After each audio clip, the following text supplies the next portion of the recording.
বর্তমান বিশ্বে আর্জেন্টিনা এমন একটা টিম, দেখবেন যে আর্জেন্টিনা যদি ভালো খেলে তারপরেও জিততেছেন, আবার যদি খারাপ খেলে তারপরেও জিততেছেন।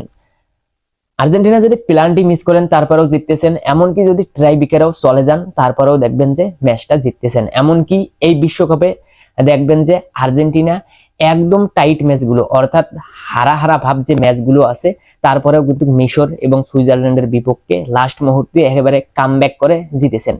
এখন কথা হচ্ছে স্পেন এবং আর্জেন্টিনার যে ফাইনাল ম্যাচটা হচ্ছে, সেটাতে আর্জেন্টিনা জিতবেন কিনা বা ম্যাচটা আর্জেন্টিনার জন্য কতটা কঠিন হবে, একেবারে বিস্তারিত একটা আগের ভিডিওতে বলেছি। এই ভিডিওটা একেবারে একটা প্রেডিকশন ভিডিও হিসেবে ধরে নেন। সরাসরি বলি, এই ম্যাচটা আসলে আর্জেন্টিনা জিততেছে এবং লিওনেল মেসি পরপর 2টা বিশ্বকাপ জেতার একটা রেকর্ড করবেন।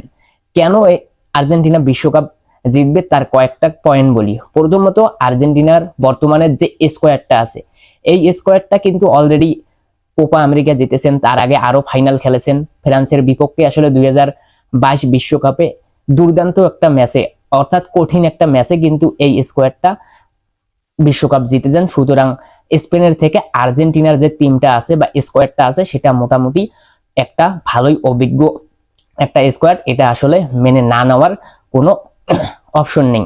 দ্বিতীয়ত, আর্জেন্টিনার যে বর্তমান টিমটা আছে, এই টিমটাতে বর্তমানে বলা হচ্ছে যে উইনিং মেশিন, অর্থাৎ তারা ভালো খেলুক অথবা খারাপ খেলুক, তারা আসলে শেষ পর্যন্ত জিতে আসে। অর্থাৎ তাদের মধ্যে একটা উইনিং ডিএনএ তৈরি হয়েছে, অর্থাৎ জেতার একটা জিন তৈরি হয়েছে।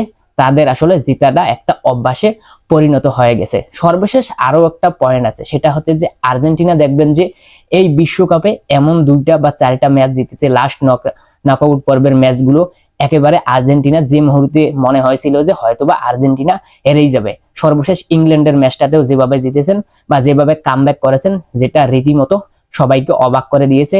তার আগে মিশর বা সুইজারল্যান্ডের ম্যাচটাও আসলে একই অবস্থা ছিল। অর্থাৎ আর্জেন্টিনা চাপের মুখে কিভাবে চাপ সামলাতে হয় সেটা কিন্তু ভালোভাবে জানেন, যেটা আসলে স্পেনের থেকে এই বিশ্বকাপে তাদেরকে অনেকটাই এগিয়ে রাখবে, এটাতেও আসলে কোনো সন্দেহ নেই। তাছাড়াও আর্জেন্টিনার যে পুরো টিমটা আছে, তারা কিন্তু দ্বিতীয় হবে, বিশেষ করে ম্যাচের লাস্ট 30 মিনিটে কিন্তু তারা রীতিমতো যুদ্ধ করে। আর এটা ফাইনাল ম্যাচ, তারা লিওনেল মেসির শেষ বিশ্বকাপ, এজন্যও তারা কিন্তু আসলে আর্জেন্টিনার যে স্কোয়াড বা যে 10 জন মেসি ছাড়া আসলে মাঠে থাকবেন, তারা রীতিমতো মেসিকে বিশ্বকাপ জেতানোর জন্য যুদ্ধ করবেন।